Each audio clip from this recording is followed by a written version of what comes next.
Slogan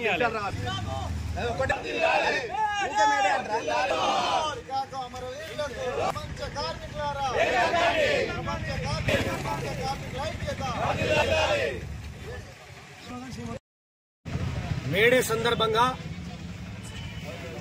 ప్రపంచ కార్మికులారా ఏకం కండి, పోరాడితే పోయేదేం లేదు, బానిస సంఖ్యలు తప్ప అనే నినాదాన్ని ఎత్తుకొని ఇవాళ ప్రపంచ కార్మికులంతా కూడా ఆనాడు చికాగో నగరంలో 8 గంటల పనిదినం కావాలి, మాకు 18 గంటల పనిదినాలు మాకు వద్దు అని కార్మికులంతా కూడా చికాగో నగరంలోని హే మార్కెట్లో నిరసన కార్యక్రమాలు మొదలుపెట్టిన సందర్భం.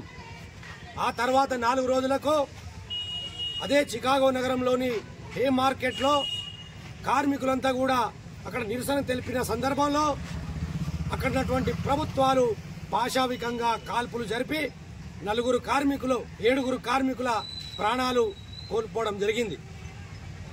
ఆ సందర్భంలో ఆ తర్వాత తదనంతరం అక్కడున్నటువంటి ఆ నిరసన కార్యక్రమానికి నాయకత్వం వహించినటువంటి 3 యూనియన్ నాయకులను గుర్తించడం అనేది జరిగింది. ఆ తర్వాత ఈ యొక్క నిరసన కార్యక్రమాలు ఏవైతున్నాయో ప్రతిరోజు 8 గంటల పనిదినం కావాలి, పని స్థలాలలో సౌకర్యాలు కల్పించాలని చెప్పేసి ప్రపంచవ్యాప్తంగా నిరసన కార్యక్రమాలు చేపట్టడం జరిగింది. 1886 సంవత్సరంలో జరిగినటువంటి మొదలైనటువంటి ఈ కార్మికుల పోరాటం 1890వ సంవత్సరంలో మేడే 1న ప్రతి కార్మికునికి 8 గంటల పనిదినం ఉండాలని చెప్పేసి నిర్ణయించడం జరిగింది. ఆ సందర్భంగానే అనేక మంది కార్మికులు వాళ్ళ ప్రాణాలను అర్పించడం అనేది జరిగింది. ఆ సందర్భాన్ని పురస్కరించుకొని ఈరోజు ప్రపంచవ్యాప్తంగా ఇవాళ మేడే సందర్భంగా ఫ్లాగ్ హోస్టింగ్ చేస్తూ అమరవీరులను స్మరించుకోవడం అనేది జరుగుతూ ఉంది. భారతదేశానికి సంబంధించి 1923వ సంవత్సరం నుంచి ఇక్కడ మేడే కార్యక్రమాలు జరుపుకోవడం జరుగుతూ ఉంది. కార్మికుల ఐక్యత, కార్మికుల ఐక్యత, మేడే మేడే, చికాగో అమరవీరులకు.